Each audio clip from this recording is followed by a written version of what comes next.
Manassas, Virginia, the famous Freedom Museum tells the courageous stories of American men and women who served on the battlefront and the home front.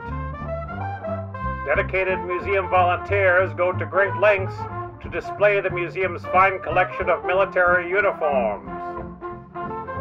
Uniforms and equipment from all periods of the military history of the United States are on display. Tom, take care of yourself. Fred, hope that helmet isn't too hot. Hey, John, see you around. Benny? Alright, take care of yourself there, Arthur. I'm going to get the filter. Hello there, Roy Wulf here, and today is June 6th, 2024, and today is the 80th anniversary of D-Day. I have to hurry because I'm going to the French Embassy for a reenactment of this momentous occasion. Well, Captain Porter, I'm done with my shift. But tell me, are we going to get mannequins anytime soon? Yes, I have them on order. It'll be about a month and a half. Oh, so not anytime soon, eh? Right now. I gotta be catching the Jeep, but thank you very much. See you tomorrow, Roy. Thank you so much, Captain. Oh, I almost forgot about Rodrigo and Genvieve.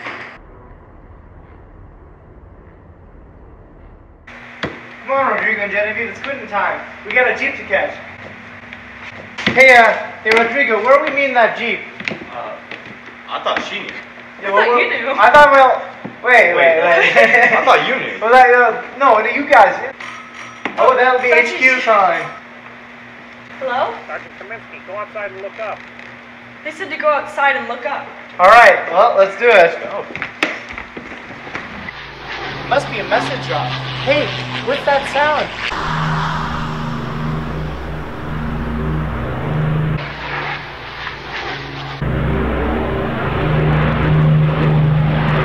Manassas Old Town ahead, sir. Very good. You should be over at the Freedom Museum now, sir. Excellent. Prepare for message drop. Message gone. It's a parachute. It's like one of our planes. There's a message on it. Hey, it's the address. Let's get going.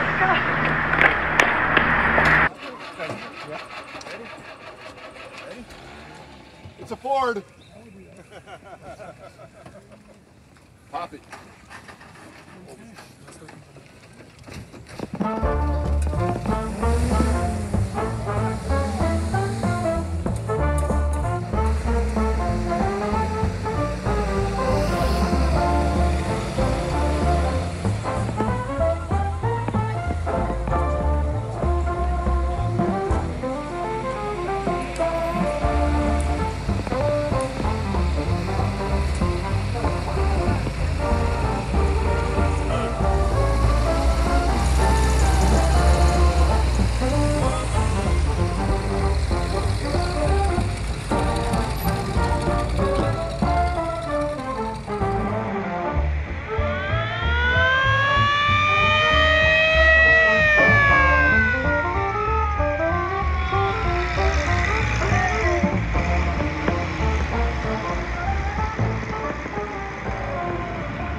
Bonjour.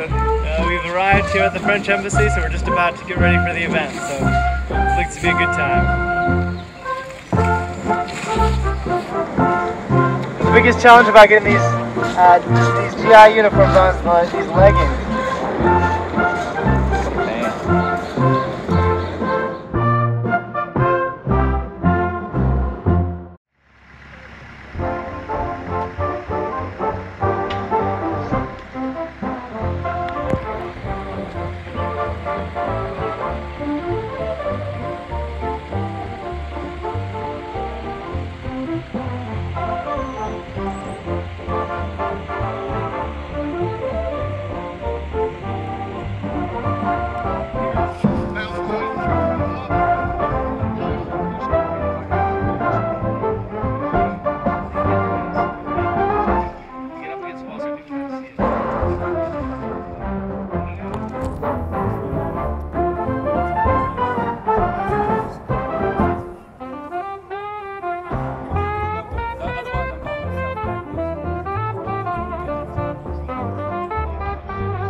You know, as Special Forces of the 101st Airborne, we're going to be rappelling off this building here, so we better practice. Wait, what? Rodrigo. No.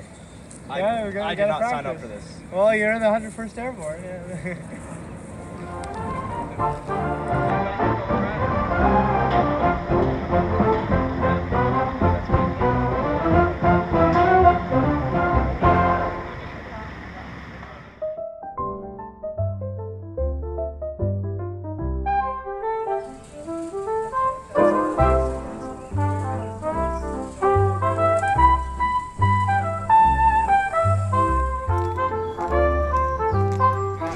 Reverence here, so this is the M1 Garand, so we're just about ready for the dress rehearsal.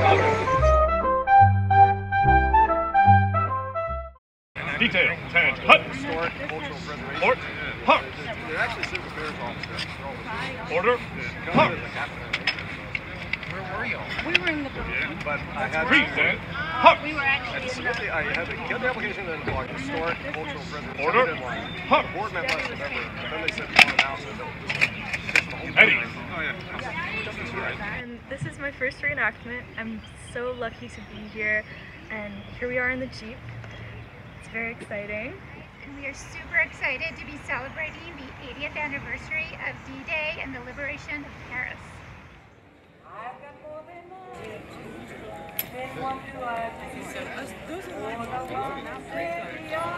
Please give a warm welcome to your host this evening, the French Deputy Ambassador, Her Excellency, Madame Aurélie Bonal. Tonight, we are here to honor the 80th anniversary of D-Day, the largest seaborne invasion in history. A day when troops crossed the English Channel to northern France and turned the tide of World War II. We are gathered here today at the Embassy of France to pay tribute to these brave soldiers who helped us liberate our country and our continent. It is June 1944. For 4 years, darkness has enveloped Western Europe.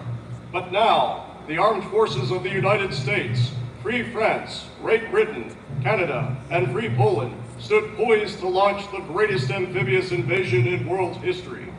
By air, sea, and land, the Allied expeditionary forces would cross the English Channel and seize a foothold on the European continent, from where they would advance until final victory in Berlin. The supreme commander of the Allies was a 53-year-old American general, born in Texas and raised in Kansas, Dwight David Eisenhower. Soldiers, sailors, and airmen of the Allied Expeditionary Force, you are about to embark upon the great crusade toward which we have striven these many months. The eyes of the world are upon you. The hopes and prayers of liberty-loving people everywhere march with you. In company with our brave allies and brothers in arms on other fronts, you will bring about the destruction of the German war machine, the elimination of Nazi tyranny over the oppressed peoples of Europe, and security for ourselves in a free world. Your task will not be an easy one. Your enemy is well-trained, well-equipped, and battle-hardened. He will fight savages. But this is the year 1944. Much has happened since the Nazi triumphs of 1940-41. The United Nations have inflicted upon the Germans great defeats in open battle, man to man. Our air offensive has seriously reduced their strength in the air and their capacity to wage war on the ground. Our home fronts have given us an overwhelming superiority in weapons and munitions of war, and placed at our disposal great reserves of trained fighting men. The tide has turned. The free men of the world are marching together to victory. I have full confidence in your courage, devotion to duty, and skill in battle. We will accept nothing less than full victory. Good luck, and let us all beseech the blessing of Almighty God upon this great and noble undertaking. Just after midnight, 6 June, anti-aircraft fire slashes across the blackness of Normandy as a tremendous aerial armada of transport aircraft roar overhead, discharging tens of thousands of paratroopers. Their formations scattered in the confusion of battle, men land everywhere. Searching for friendly soldiers, small bands of paratroopers form up to seize objectives inland, which are critical for the success of the seaborne landings. Following the paratroopers, waves of gliders loaded with infantry, jeep, artillery, and supplies silently slice through the air before touching down on French soil. Made of only tubular steel, plywood, and canvas, the gliders had an ominous nickname, Flying Coffins. Out in the English Channel, soldiers check weapons, attach upwards of 60 pounds of ammunition and equipment to their persons, and clamber down cargo nets into landing craft bouncing around in the choppy seas. In the landing craft of the first wave at Sword Beach are a group of 177 Free French commandos, led by the indomitable Capitaine de Corvette Philippe Kiefer. For the men of Commando Kiefer, the invasion is deeply personal. As the ramps of the landing craft drop down, heavily armed men wade ashore on a foreign land. For those soldiers in the first wave, the scene before them is not what they expected. Enemy beach obstacles, bunkers, and pillboxes are intact. In the smoky air, hundreds of pairs of enemy eyes gaze at the landing soldiers. Loading their weapons, they choose their targets and take aim. For the men of Commando Kiefer, several of the Green Berets pause to kiss the sand of France. Having experienced some of the toughest military training in the world, these fearless fighters now return as liberators. But for the Americans at Omaha Beach, bullets and exploding shells pelched every inch of the sand. Explosions, screams, shouts, roaring engines, flashing waves, smoke, fire, and confusion. Radio communications with the invasion beach are limited. Tank and naval gunfire support is at first sporadic. Casualties begin to mount. There are but two kinds of men on this beach, those who are dead and those who are about to die. Despite a rain of bullets and exploding shells originating from a German bunker, the paratroopers and the infantry begin to coordinate their efforts to eliminate the threat. As the infantry provides suppressing rifle fire to pin the enemy in his bunker, paratroopers maneuver closer to the fortification and its opening firing port. Armed with a bazooka, one man loads the weapon while the gunner takes aim. And with the great whoosh, the rocket flies forth from the weapon and strikes home. A great roar of flame and rain of debris pelt the prostrate Americans. The German machine gun is silent. The way inland is clear.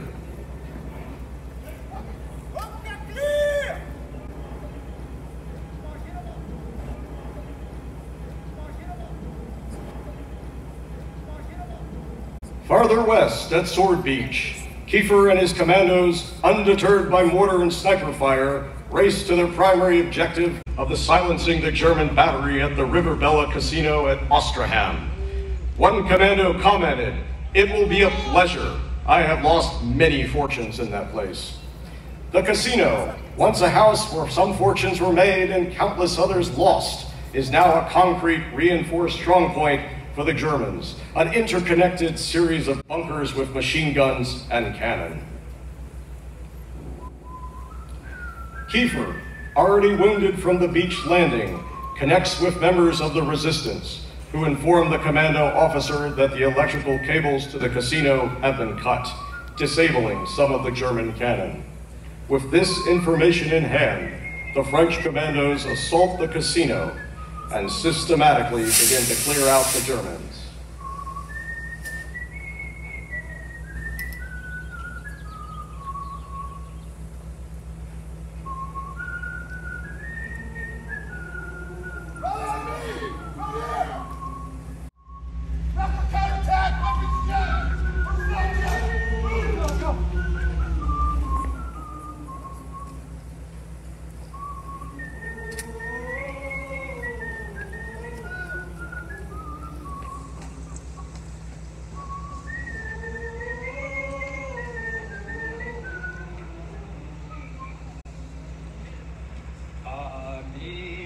entends-tu le vol noir des corbeaux sur nos plaines? Amis, entends-tu les cris sourds du pays qu'on enchaîne? Poètes, partisans, ouvriers, paysans, c'est l'alarme. Ce soir, l'ennemi connaîtra le prix du sang et des larmes.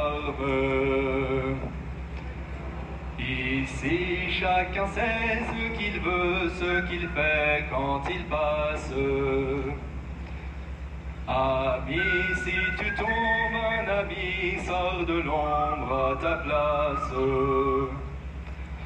Demain, du sang noir séchera au grand soleil sur les routes. Sifflez, compagnons, dans la nuit, la liberté nous écoute.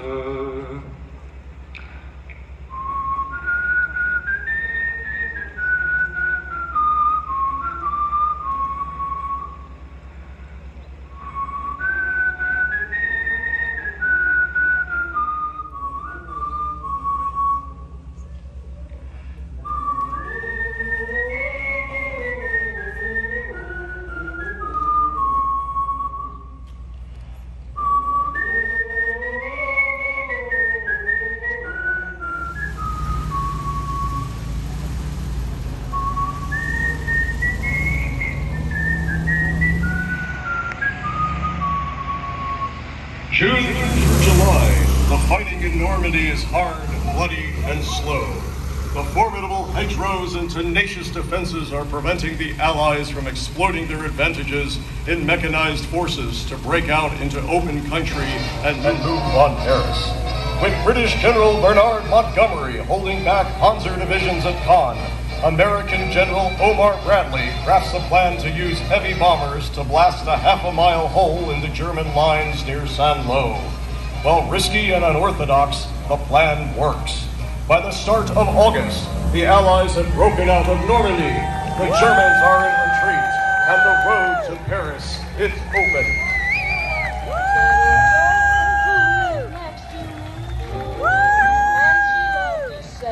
On August 15th in Paris, the metro workers and police go on strike. By the 18th, more workers in the city are striking. Back on June 5th, British radio broadcast a message to the French resistance. Laissons manquer, non la guerre, the code to commence sabotage operations against the fascist occupiers. Now, with the fate of Paris in the balance, the resistance forces in the city seize their arms and rise up. Gun battles break out around the city as resistance barricades and checkpoints appear. On the 24th, French General Philippe Leclerc orders a vanguard force of the 2nd Armored Division to enter the city. That night, the tanks, half-tracks, trucks, and jeeps of the division reach the center of Paris.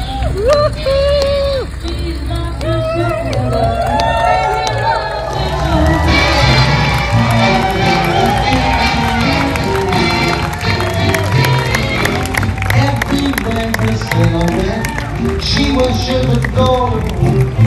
On the afternoon of the 25th, the German occupiers surrendered to General Leclerc. That same day, General Charles de Gaulle, leader of the Free French Forces, returns to the city he had to leave 4 years before. Leclerc, together with American General Omar Bradley, on behalf of the American 4th Infantry Division, are greeted with joyous shouts, kisses, and the warm embrace of freedom as they salute General de Gaulle. She is hopeful he will soon come home safe again. Paris, Paris outragé, Paris brisé, Paris martyrisé, mais Paris libéré, libéré par lui-même, libéré par son peuple avec le concours, les armées de la France avec l'appui et le concours de la France tout entière, c'est-à-dire de la France de Paris c'est-à-dire de la seule France, de la vraie France, de la France éternelle.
Ladies and gentlemen, this concludes our window into the past. Thank you for joining us, and please join me in a round of applause for our uniformed historians.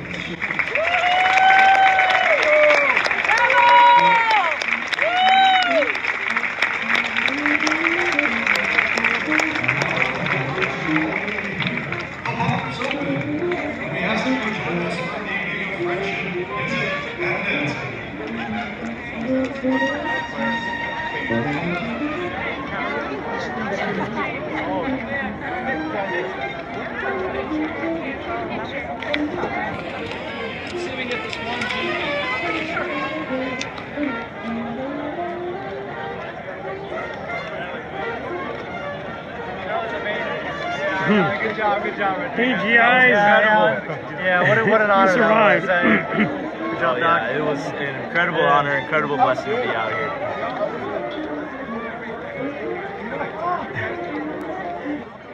Vive la France! Vive la France! It was really fun. That was incredible. Yeah, we were back in 1944. Yeah, it was great. Yeah, we're just bringing the past to life, bringing the stories of 80 years ago alive. It's a great gift. It's a blessing indeed. Yeah, it was exciting. It was wonderful. It was wow. Yeah. A flame lit at the tomb of the unknown soldier in Paris has burned in Arlington National Cemetery for 2 weeks. The deputy ambassador got it today from Arlington. I just arrived this afternoon, so it's here for the commemoration.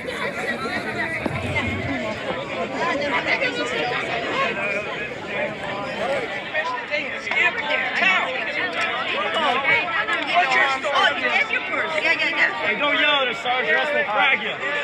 Third time. Fourth time. Look at here, everyone, please. Captain, write him up. Oh, wake up. Oh, come on. Did you bring me back? Yeah. You yes. I just want to stand up. Thank you. Your husband is on the picture.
Well, the reenactment's over, but now it's time for the 1940s dance, so let's go do it.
Fabulous event celebrating the 80th anniversary. What a beautiful way to remember the past. Just it was beautiful. It's an honor and a privilege. So I feel blessed to have this opportunity.